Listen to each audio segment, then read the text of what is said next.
Hey everybody, this is Lisa, the Quilt Wizard. A question I'm often asked is why do we save both a pantograph file and our zone sewing session file? I'm going to show you today why I save both. I finished quilting this big quilt today and now I want to do the shams. I want to use the same pattern and make sure it's the same density that I used in the quilt. The quilt is 93 inches wide and the shams are about 48 inches wide together.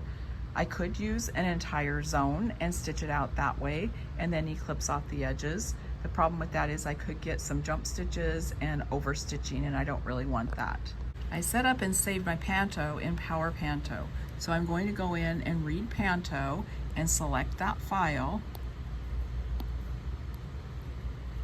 And this brings up the file, the pantograph file for the entire quilt.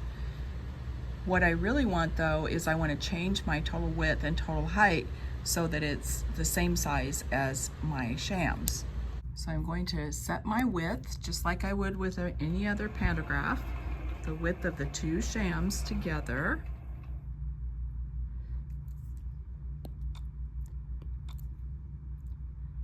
And then I'm going to set my height.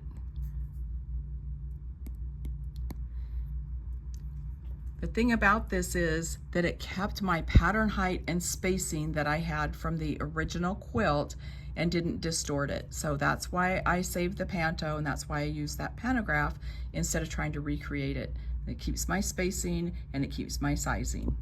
Now I can sew in zones, place it, stitch them out, and life is good. If I hadn't saved that Panto file, I would have had to guess at my spacing and my sizing for my pantograph.